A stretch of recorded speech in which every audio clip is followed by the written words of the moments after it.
Possiamo? Buonasera a tutti. Perfetto. Buonasera a tutti e benvenuti al momento organizzato dai Giovani di Confagricoltura dal titolo Carbon Sequestration, il nuovo ruolo dell'agricoltura. Per chi non mi conosce, io sono Francesco Mastrandrea e momentaneamente ho l'onore di rappresentare i giovani agricoltori in Italia, una classe di giovani imprenditori curiosa su tutto quello che avverrà domani, tutto quello che sarà l'agricoltura di domani. Proprio per questo abbiamo voluto toccare questo tasto che, invitando, vedrete degli ospiti sia da questa parte del mondo che dall'altra parte del mondo, per capire un attimo questo termine carbon farming, carbon sequestration, cosa veramente vuol dire. Negli ultimi 2 giorni, grazie intanto all'organizzazione del Food and Science, abbiamo sentito parlare molto di carbon farming, però vogliamo capire bene da chi lo fa da 20 anni, da 30 anni, effettivamente quali sono le condizioni secondo le quali l'agricoltura italiana deve iniziare ad adottare queste pratiche. Prima di tutto mi preme ringraziare i padroni di casa, in primis la Confagricoltura di Mantova, che per il 5º anno ha organizzato il Food and Science, che per i giovani di Confagricoltura è casa. Noi ogni anno, da qualche anno già, abbiamo uno spazio in cui riusciamo ad esprimere anche quell'accenno di futuro che poi in un momento di cambiamento, in un momento di riforma, il futuro diventa sempre più prossimo. Ecco. Mi preme assolutamente ringraziare la dottoressa Mautino e Frame, che ogni anno continuano a fare sempre meglio il lavoro sicuramente di organizzazione del festival, ma anche, come dire, la sopportazione della nostra associazione per l'organizzazione sempre di qualcosa di futuristico che poi effettivamente a noi però ci soddisfa sempre di più. Accanto a me sul palco abbiamo il dottor Grandi, che è un imprenditore di Confagricoltura che studia e io direi adotta queste tecniche da tempo, quindi un ringraziamento preventivo. Ci racconterà lui cosa ha fatto negli ultimi anni e quali sono stati i pro e i contro di queste tecniche di cui parleremo oggi. Un grazie anche sentito va alla Presidente di Confagricoltura Vicenza, la dottoressa Nero, che ci ha sicuramente assistito nella formazione e nella creazione di questo momento. Quindi siamo qui, io direi di iniziare, perché poi devo dire che il nostro ospite di eccezione lo presenteremo tra poco. Il nostro ospite è Dwayne Beck. Dwayne Beck è un ricercatore agricoltore del Sud Dakota che ha fatto della sua mission quella di dimostrare i risultati delle pratiche legate a questo famoso carbon farming. Ci sembrava giusto iniziare a parlarne, anche perché noi siamo un'associazione giovanile di rappresentanza, quindi siamo in un momento di riforma della PAC, viviamo sotto l'egida di un documento, di una politica che è il famoso Farm to Fork, in cui ne abbiamo sentito parlare negli ultimi tempi, ne abbiamo sentito parlare in questi 2 giorni, vengono, come dire, imposti delle regole per raggiungere la famosa sostenibilità ambientale, sociale ed economica. Quindi vorremmo provare a capire anche il carbon farming come si inserisce in questa struttura politica o come si potrebbe inserire, perché ad oggi effettivamente nella documentazione che ci troviamo non abbiamo tracce particolari di interesse. Quindi io devo dire che mi taccio, perché sono curioso quanto voi di sentire quello che ci diranno. Quindi faccio il mio breve benvenuto al Mr. Beck e poi lasciamo la parola a lui a raccontarci i risultati che ha avuto negli ultimi anni. Mr. Beck? Welcome. Good morning. Good morning. Good afternoon. Good morning. Good afternoon in Italy. I'm Francesco. I'm a representative of Young Farmer Italian, and I'm glad to have you in our moment to talk about carbon sequestration. I know that you are the best representatives of the farmers that use regenerative agriculture in the last 30 years. I don't want to steal you the time because I know that you have a perfect presentation to give us the result of your work from 20 years, from 25 years. So I leave you the stage and leave you the time to explain what is your work in the last years. Thank you. Thank you. Actually, it's more like 30 years, but I will begin by saying I'm pleased to be here. I wish I was in Italy instead of in South Dakota, but we're harvesting. Dakota Lakes Research Farm, this is an example of our cedar. Dakota Lakes is owned by a group of farmers, which makes it unique. It operates in relationship with South Dakota State University. So I am a real college professor by rank, but I do a lot of farming mostly. Next slide, please. This is an aerial photo. You can see that we are in a fairly arid area. Next slide.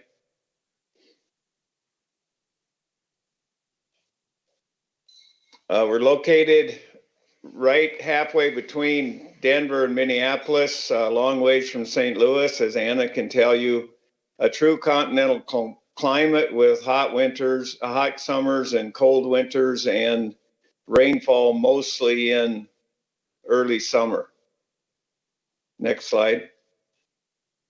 Latitude 44 degrees, longitude 100 degrees, 500 meter elevation, 480 roughly millimeters of rainfall. Our native vegetation is mixed to shortgrass prairies. The trees grow only in major drainage ways in our area. Trees were just not found on the landscape because there's not enough moisture. You have to have areas with more rainfall. Next slide, please. Consequently, lots of farmers look to try irrigation in order to get better production, because with tillage methods, there's just not enough rainfall to grow crops. They grew one crop of wheat every 2 years in the normal practice unless they had irrigation. But when they put in irrigation, then runoff from the irrigators was a huge problem, as you can see in this slide. The water cycle was broken, so if you put on water, it doesn't help if it doesn't go in the soil. Next slide, please. So we're owned by farmers, both irrigation and dry land. We've been 100% low disturbance no-till, no knives, just discs since 1990. Next slide. We can now put on 50 millimeters of water in 9 minutes with no runoff. You can notice in the background that it's a quite sloping grassland type ecosystem. Next slide, please. So no runoff with irrigators applying 50 millimeters of water in 9 minutes. That's a good idea for an irrigator, but it's a better idea for the person who does not have irrigation. And consequently, almost all of our irrigators no longer irrigate, and they strictly do rain-fed farming. Next slide, please. So what's caused this change to take place? Next slide, please. Well, traditional tillage-based agrarian societies fail in 500 years or less. So these farmers were in the process of doing that. Traditional systems are designed to be extractive, mining, and linear based on exports, either internationally or within a country, rather than being cyclic like nature is, where things are returned to where they were extracted. Next slide, please. My wife Ruth and I did some traveling in France, actually work in France several years ago, and they always took us to a castle. And I would look at that castle and ask the people who were with us, where did you get the grain to put in the granaries? And they would say, around, on the land around the castle. Next slide, please. But if you looked at that soil, it was so badly degraded it no longer would produce adequate crops. They had mined out the nutrients. Next slide, please. So this forced Europeans, my ancestors actually, and your ancestors, to start exploring globally in order to find more land to degrade, more wealth. Next slide, please. In pure South Dakota, in the central part of the U.S., this took the form of the La Vérendrye brothers coming from Winnipeg, actually from Canada, and down through this area and claiming this area for France in 1743. Next slide, please. At first, they looked for beavers and buffalo hides and those kind of things. That was initially what they started. If you saw the movie The Revenant, it was based on that industry. Next slide, please.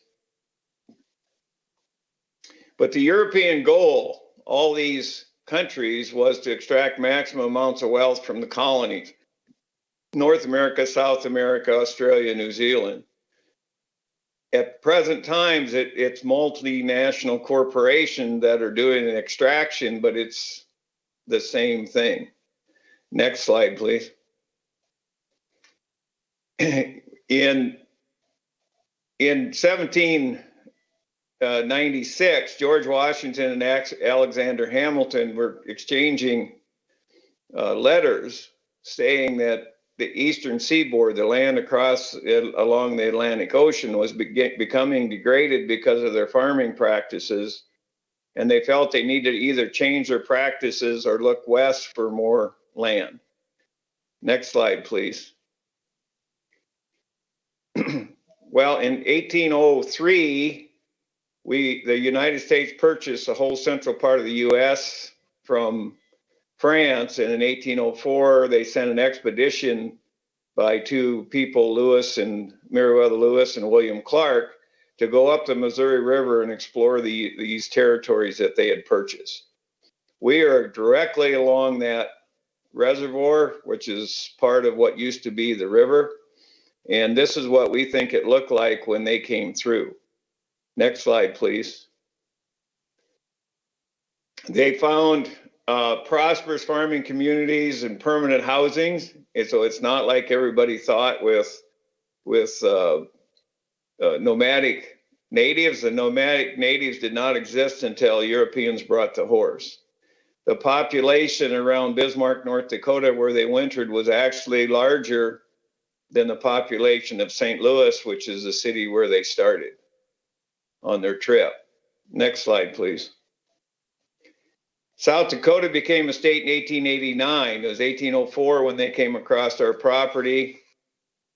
Less than 50 years occurred between statehood and the Dust Bowl of the 1930s that you hear so much about. Next slide, please. At the same time the dust was blowing, the Missouri River was flooding. The problem was the water and nutrient cycles were broken, so the water wasn't going into the soil, it was going into the river and causing the flooding. So you had drought and flooding at the same time, which we see a lot of this all over the world right now. Next slide, please. The water cycle was totally broken, so putting in irrigation like they planned to do didn't really make any sense. Next slide, please. So when we started trying to address this system, we briefly did some of the goofy stuff with incremental things like ripping and tillage and whatever, and soon learned that we had to go way back and start trying to fix the ecosystem processes. We need to look at the water cycle, the energy flow, the mineral cycle, and community dynamics. Next slide, please. So if we look at, we did this ecosystem processes approach, and when we did that, we had a huge impact on this central part of South Dakota. So the area outlined by the bold marks are the central, north central, and central part of our crop reporting districts. And the first research farm where we started doing no-till is on the right. That's where they were going to take the water from the river to irrigate because it's flat and they could gravity irrigate. Once mobile sprinkler irrigations like center pivot was invented, then people started trying to irrigate on the left side, and this is where Dakota Lakes is on the left side. Next slide, please. We changed the crop production. They used to do a crop of wheat every 2 years. So we changed the crop production appreciably at the same time we changed tillage because we had more water and we needed to use alternative crops for agronomic reasons. So if we compare corn, soybean, spring wheat, winter wheat, and sunflower production in these areas between 1986, when nobody was no-tilling before we'd started, and 2014, which had similar rainfall to 1986, we can increase the farmers' production by $1.6 billion per year. It's a huge amount of money, and it's had real impacts on the communities that are positive and on the farmers' standard of living. Next slide, please. We didn't achieve this because we set out to improve yields. That's what most ag research does, is incrementally increasing yields. We set out to really manage the ecosystem better, and with the idea that we could then be more productive. We use native vegetation as the model. Next slide, please. I stole this saying from someone, but it's very appropriate. The light bulb was not invented by incrementally making candles better. And if you think about that, most ag research is incremental and not inspirational or transitional. Next slide, please. Most agricultural research and policies have been directed to treating symptoms. If you have a disease, how do we treat that disease, not trying to figure out how do we not have the disease there? Or by trying to do the wrong thing better. And by that, I mean, we are still doing that in South Dakota. We're more productive, but we still export a large proportion of our products. So we're not really cyclic at this point. Next slide, please. There's too much emphasis on optimizing or industrializing linear input-output systems. So we're trying to do the input and take the output out, but not really looking at cycling. Next slide, please. Soil health is a hot topic. I don't think it can be defined, but there are some principles that we have actually used this type of approach for a long time. Soil armor, or keeping it covered, diversity, using diversity to our advantage, living root systems as much as possible, although because we are so dry, there are times we do not have things growing if we're going to produce a grain crop the next year. Do not disturb. I think that's one of the biggest ones. Any disturbance, even with real low disturbance no-till drills, it's still a disturbance. We would like to even get rid of them. And then livestock integration to allow us to do the other things above. Livestock help you cycle the nutrients, and they also give you more diversity in terms of what they do and what you can feed them. Next slide, please. Soil health is not a goal. Everybody talks about, well, I want to have good soil health. Well, if you can't define it, it's not really possible to use it as a goal. Next slide, please. What soil health is it's the result or the consequence of doing these other things appropriately. Manage your agri-ecosystems in the best way. Next slide, please. Regenerative agriculture is defined as mimicking diversity and nutrient, water, and energy cycles of the ecosystem, of the native ecosystem that was there before. Lots of people are using the word regenerative agriculture. Lots of people are misusing that term. Lots of people are wrong. We have talked about being a regenerative agriculture thing for a long time, and this is what it is. It's mimicking those natural cycles. Next slide, please. You cannot be regenerative without the use of perennials. We're doing this on a sequential basis, not perennials all the time. There's some places that can do perennials simultaneously with annuals. We are not one of those yet. Tillage is not an option. And so there's lots of people who are organic that have just renamed it as regenerative, and that's just not true. Next slide, please. Most areas of the US and the world have farming systems that still are degrading to the soils and the ecosystem. And we know this is happening. We know how to fix it, but we don't have the political will to do that. Next slide, please. Unfortunately, these producers using these techniques often receive the same price or more than the ones doing the right thing, and they can actually, as a result, make more income than the ones that are doing the right things. Next slide, please. Industrial agriculture is what I call this, like petroleum and other industries are not required to pay for their unintended consequences and degradations. Next slide, please. Many programs seek to pay producers to sequester carbon, and that's probably one of the things you're talking about at this conference. We've been doing this since the early 2000s and even the late 1990s. We've been discussing this issue. Most of these programs as they exist today are only greenwashing. Companies trying to cover their shortcomings or lack of commitment. So they're going to say to the consumer, yeah, we're sequestering carbon, the carbon that we use to do these really bad things, we're going to have somebody else take care of that for us. Next slide, please.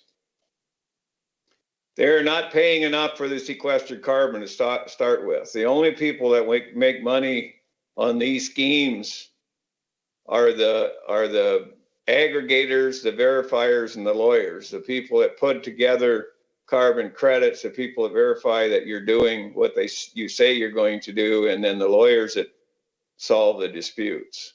Next slide, please. Agricultural soil organic matter is not permanent.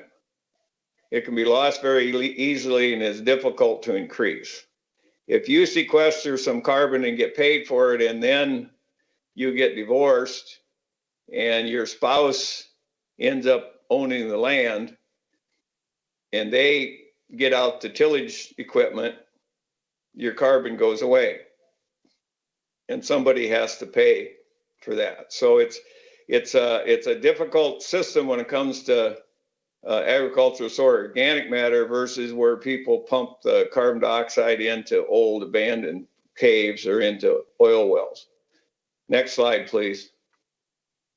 Warmer and drier climates that are coming, I think, will decrease organic matter content. Hans Jenny's treatment on that is very specific. So as climates change, you may have more difficulty storing carbon than you do now. Tillage, fire, and residue removal also decrease organic matter.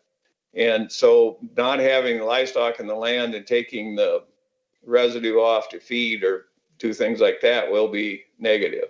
Next slide, please. On the other hand, the fuel or carbon that we at Dakota Lakes did not use to do tillage this year or any year since 1987, that's how long we've been totally tillage free, will never be used. Now that is a permanent reduction, but we will never get paid for that because it's a political thing. Next slide, please. Dakota Lakes Research Farm will be fossil fuel neutral by 2026. We're very close to that right now. A lot of this is done with reduction in need for carbon type inputs. Some of this is done by pressing our own oilseed crops in order to get the oil we need to either use for doing things or to offset what we're doing with petroleum products. Next slide, please. Increased organic matter, on the other hand, is great for the farmer. That's the reason you want organic matter, not to sell it to somebody. It increases water holding capacity, which is a huge thing. It increases the ability for the soil to take water into the ground. That's the bigger thing. It increases soil fertility, resilience, and I can go on and on. It's good for me. I want it. I don't need to sell it to somebody to make it valuable. Next slide, please. Ecosystems that leak nutrients turn into deserts. One of the main nutrients, I always ask students this, what's the number one nutrient taken up by crops? And the answer is carbon. They normally say nitrogen or something like that, but the thing taken up in highest quantities is carbon, and then hydrogen and oxygen in the form of water. And those go into most of your carbohydrates. And then the third or fourth one in that list is nitrogen. Next slide, please. So losing your organic matter is losing carbon. Now, we also have a lot of talk about doing non-animal meats, so to speak. Those protein sources like peas and soybeans and those things and lentils that we do grow that go into producing these cannot be produced on marginal land because they're too low in residue. The only way to produce human edible protein on marginal land is to use ruminant animals. That means to feed 9 billion people, we need 40 million more cows, more goats, and more sheep. Next slide, please.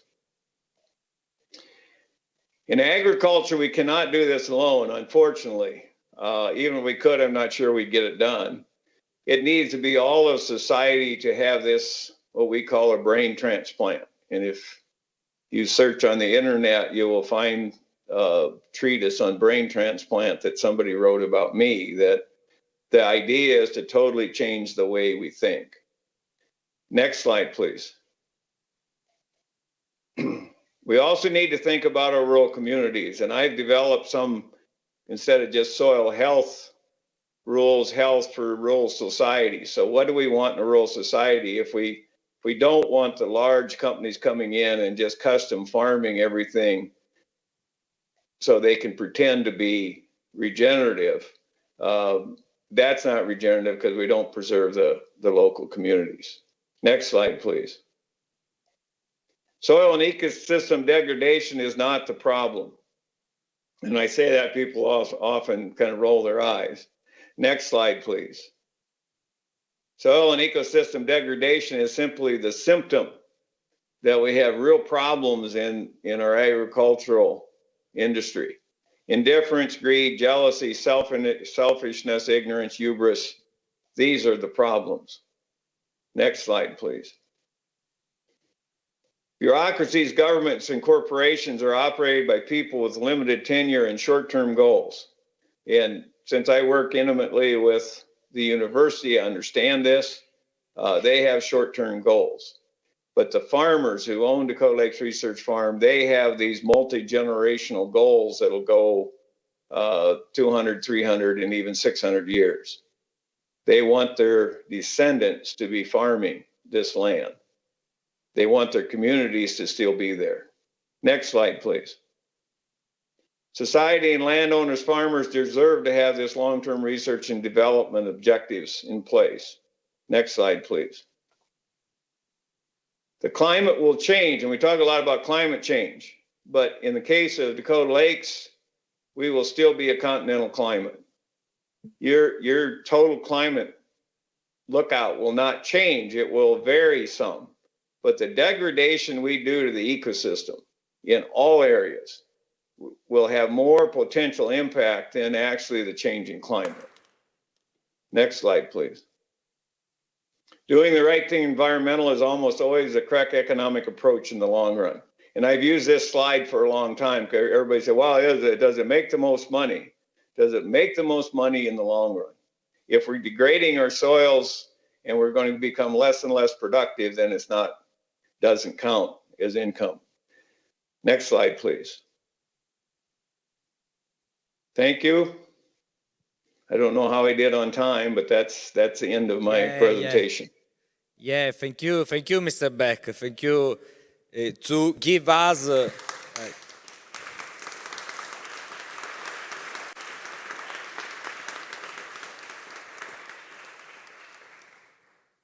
thank you to give us your experience, and thank you to give us your result, your scientific result in the house of science-based information, because in our job is more important to give the right information to the experience from the research from 20, 30 or 40 years. So I want to give you I want to say thank you, and for the time reason, my friend said that I want to pass to listen Mr. Grandi, that you know, for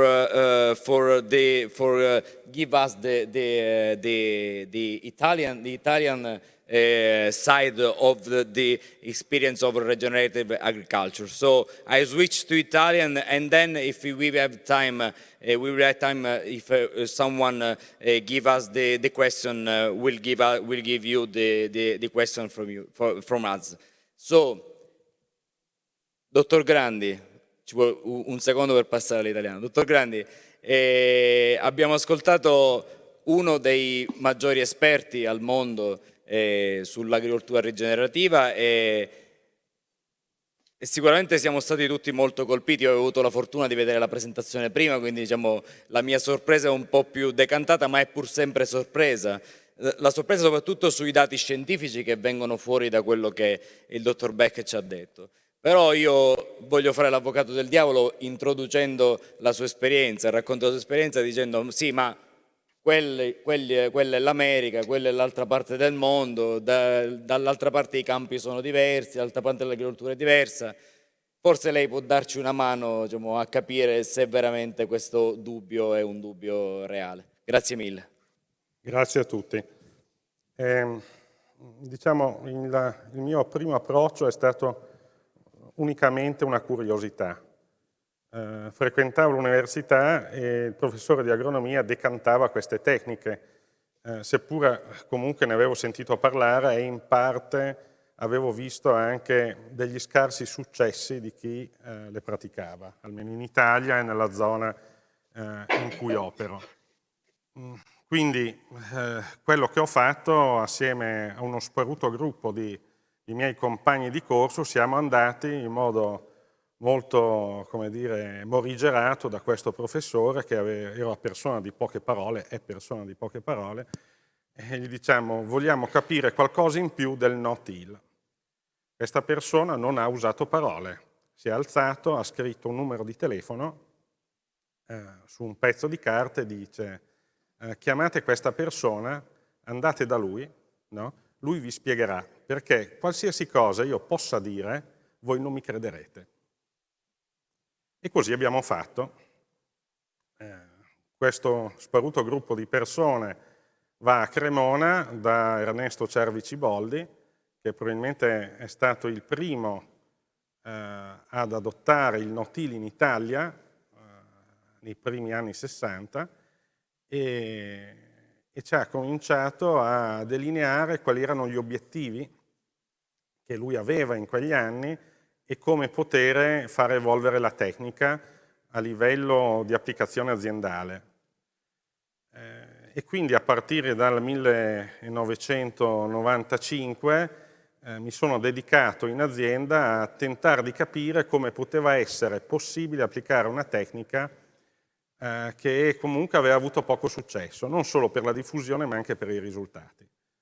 Faccio una premessa che l'azienda su cui opero è un'azienda che ha terreni che arrivano all'85% di argilla montmorillonitica, quindi zona che era vocata da barbabietole e con grandi problemi per la lavorazione del terreno, sia quando era umido e plastico che quando era secco e compatto.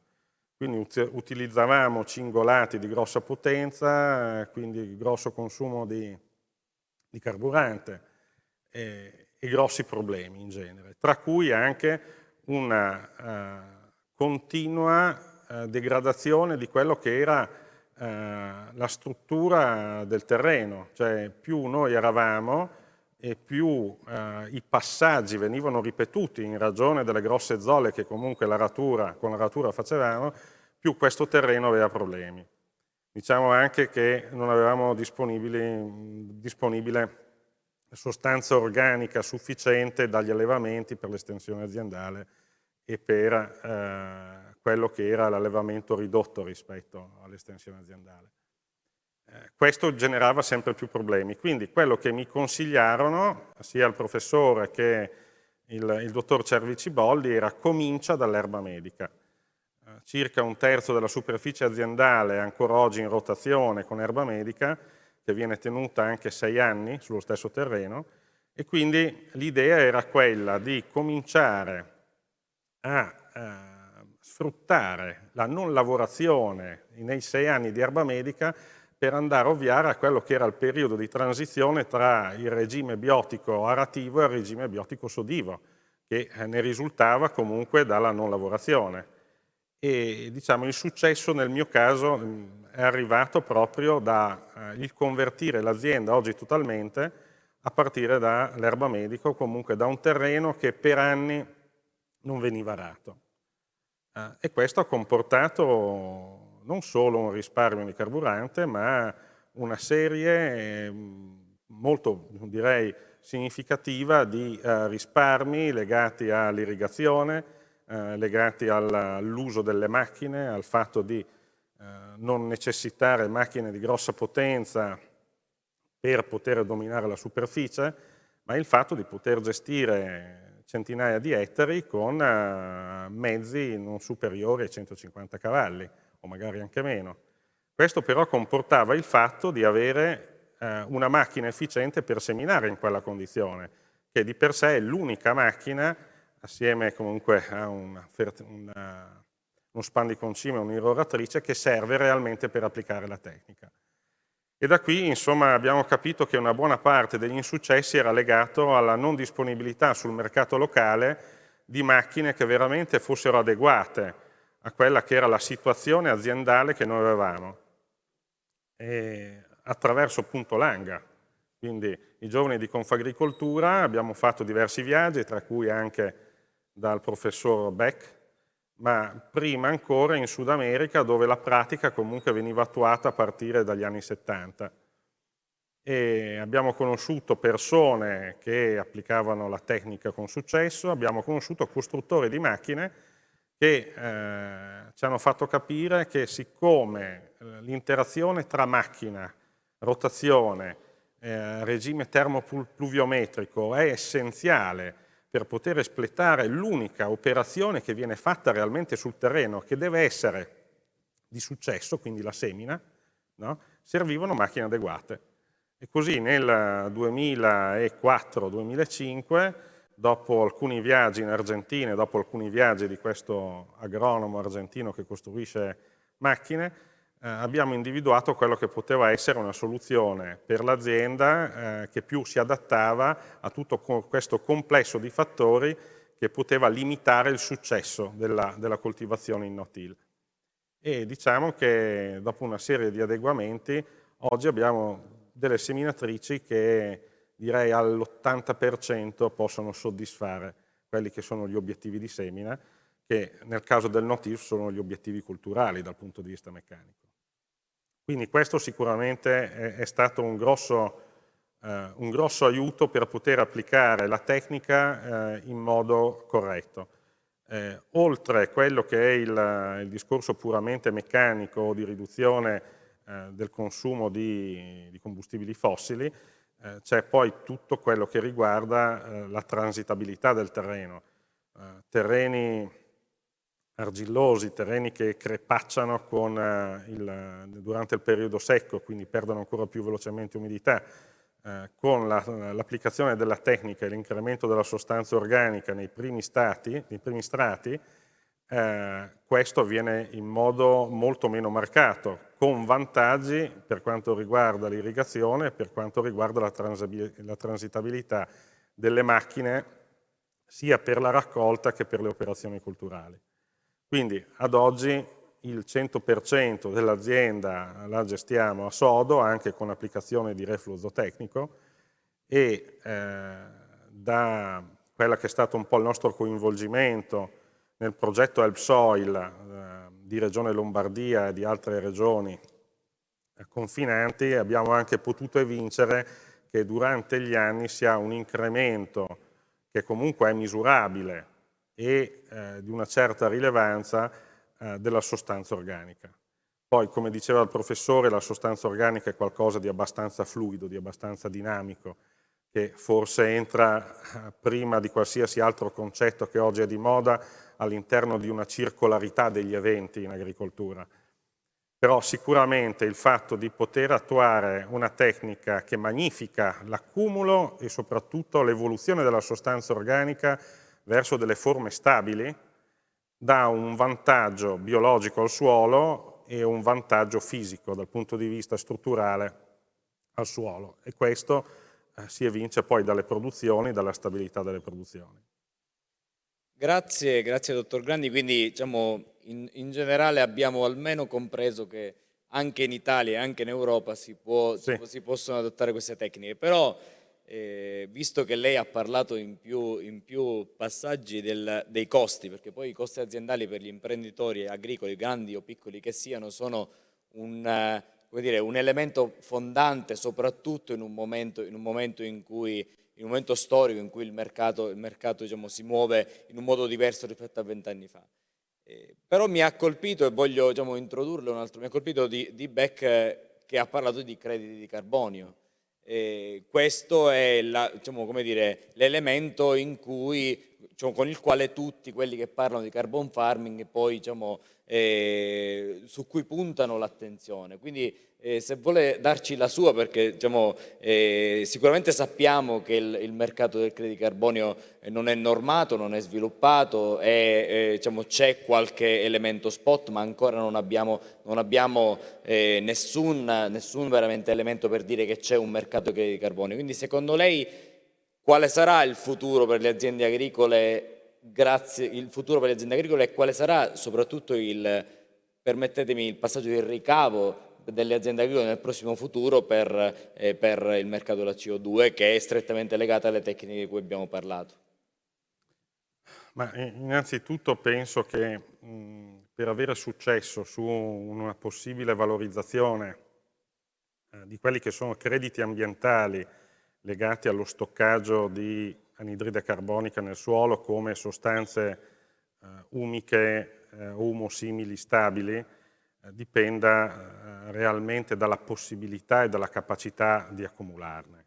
Quindi la prima cosa è credere nella tecnica e adottare per ogni singola azienda che ha delle condizioni che sono uniche, tutte quelle soluzioni che possono essere necessarie per produrre in modo competitivo e accumulare sostanza organica.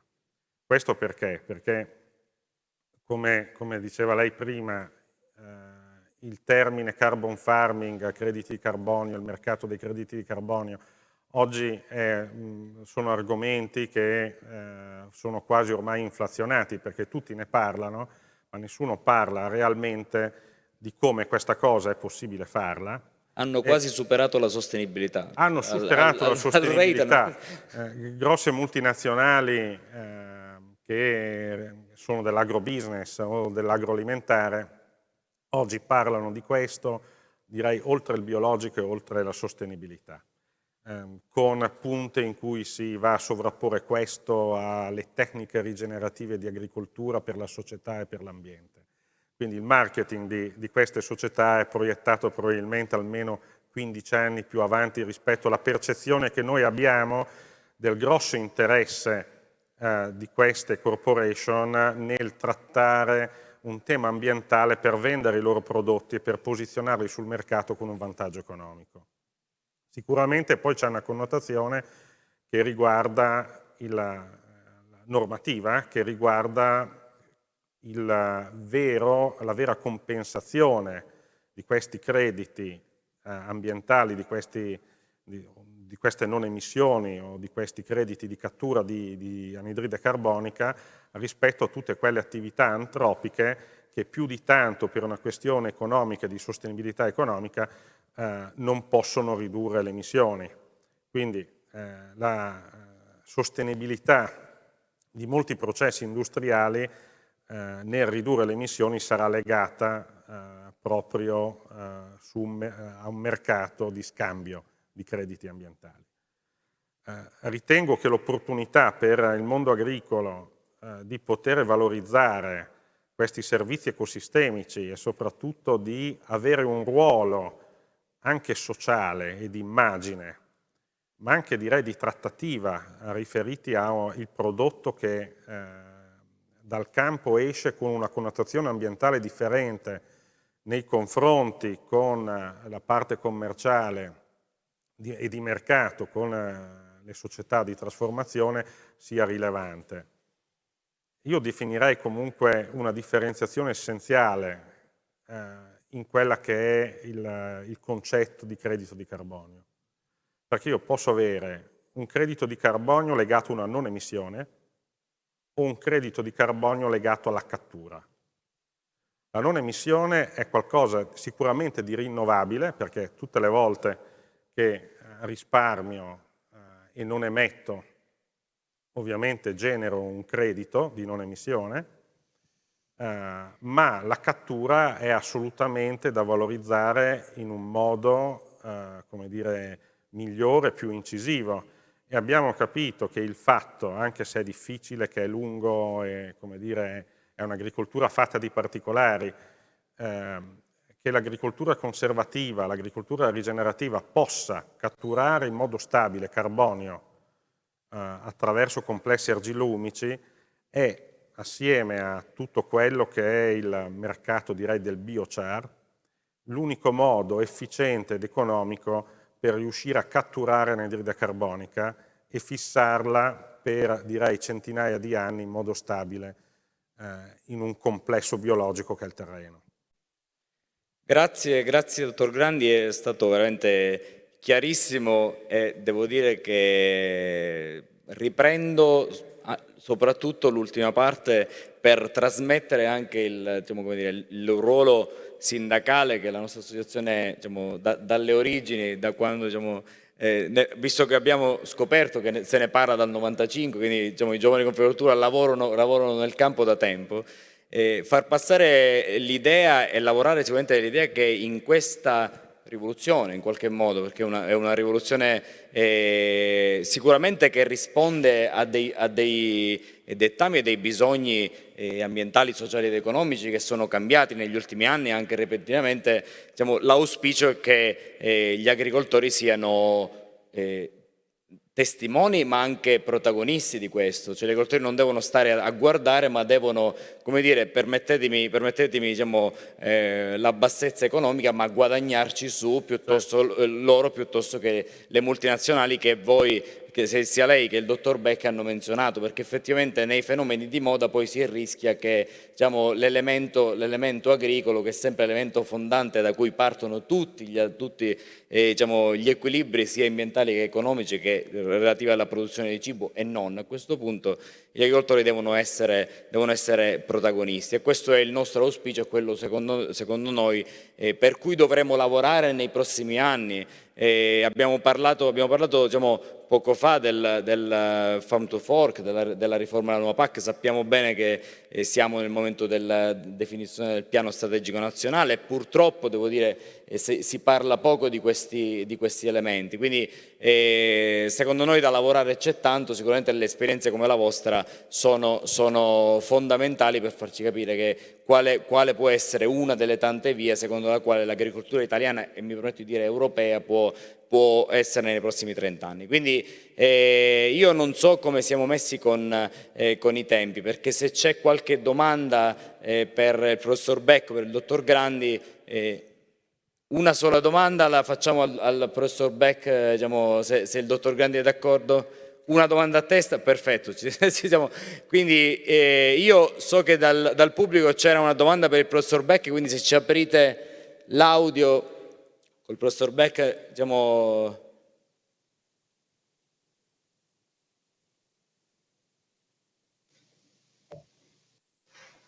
Do you want me back on? ok. No.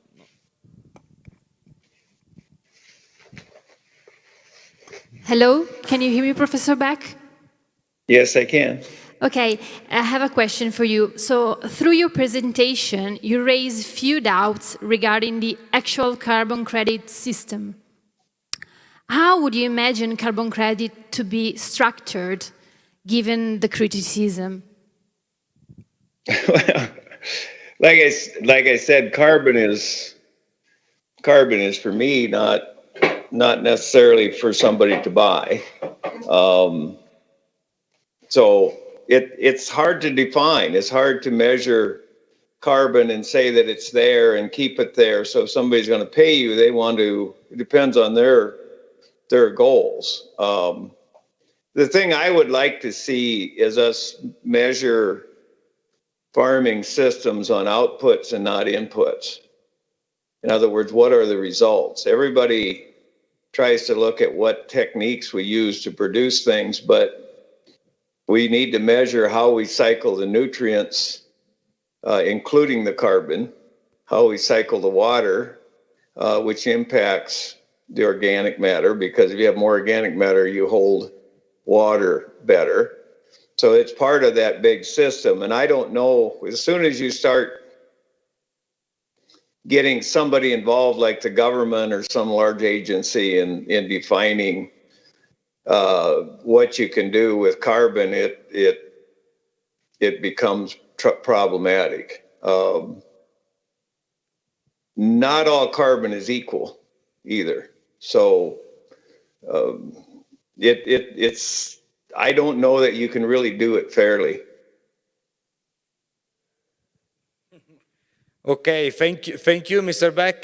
Thank you for your answer. Se abbiamo i minuti contati, quindi se abbiamo a disposizione una sola domanda per il dottor Grandi, quindi se qualcuno vuole, diciamo, fare una domanda, non mi pare ci siano domande dal pubblico, quindi dottor Grandi, io concluderei dicendo che forse questo è il primo momento pubblico in cui abbiamo fatto uscire, come dire, l'essenza scientifica, come ho detto poco fa al professor Beck, nella casa della scienza, perché a questo, diciamo, serve il food and science, serve l'organizzazione di questo. Io spero che nel prossimo futuro, abbastanza prossimo, arriveremo a degli obiettivi sia politici che strategici che anche operativi per il mondo agricolo, per andare avanti su questo tema. Quindi sicuramente noi come associazione ne parleremo, abbiamo già